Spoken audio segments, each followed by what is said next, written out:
Imaginez-vous plongé dans l'histoire fascinante de Jonas, une figure emblématique de la Bible, dont le récit a traversé les siècles et continue de captiver les cœurs et les esprits. Ce récit, riche en mystères et en symboles, soulève une question brûlante. Jonas est-il vraiment mort dans le ventre du poisson? Ou ce passage de sa vie contient-il un message plus profond qui pourrait transformer notre compréhension de cette histoire?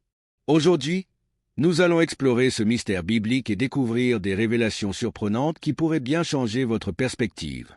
Avant de commencer, n'oubliez pas de vous abonner à notre chaîne pour ne manquer aucune de ces incroyables révélations.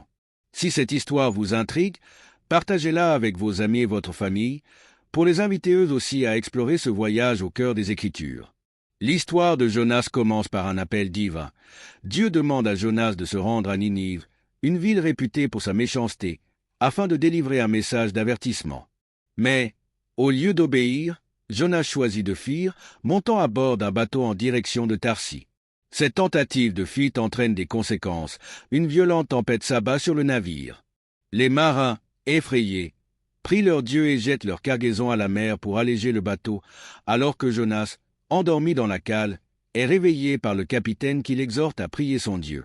Les marins découvrent finalement que c'est la désobéissance de Jonas qui a provoqué cette tempête. Dans un acte de désespoir, ils le jettent par-dessus bord et, selon Jonas 1, verset 17, le Seigneur prépare un grand poisson pour engloutir Jonas. C'est ici que le mystère commence vraiment. Que signifient ces 3 jours et 3 nuits passés dans le ventre du poisson? La Bible nous dit que Jonas, dans cet endroit sombre et oppressant, adresse une prière à Dieu, un cri de repentance et de désespoir. Dans Jonas 2, verset 2, il déclare « Dans ma détresse, j'ai ressenti l'Éternel, et il m'a répondu, du sein du séjour des morts, j'ai crié, et tu as entendu ma voix. » Les mots « séjour des morts » soulèvent des questions.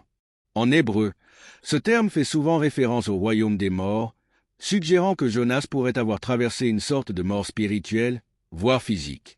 Mais que signifie réellement cette descente? Certaines interprétations vont plus loin et voient dans cette expérience de Jonas une préfiguration d'un événement majeur de la foi chrétienne, la mort et la résurrection de Jésus.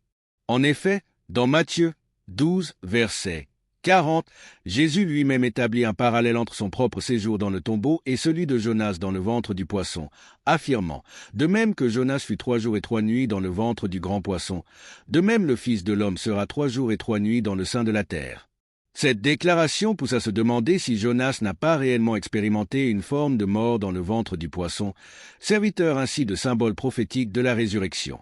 Alors que Jonas se trouve dans cet endroit sombre, isolé et désespérant, il fait preuve d'une repentance profonde, reconnaissant sa désobéissance et promettant d'accomplir ce que Dieu lui a demandé.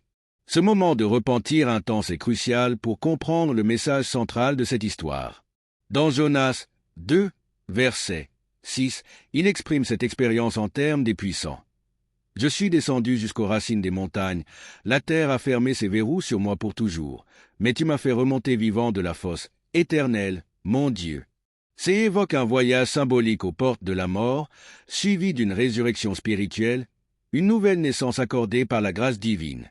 Finalement, Dieu ordonne au poisson de vomir Jonas sur la terre ferme, marquant la fin de son séjour dans les profondeurs et le début d'un nouveau départ pour lui. Ce retour à la lumière représente plus qu'une simple délivrance physique, c'est une transformation spirituelle.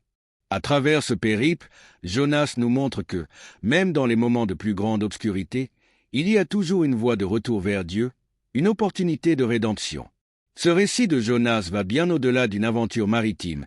Il est une métaphore puissante sur la repentance, la grâce divine et le pouvoir rédempteur de Dieu.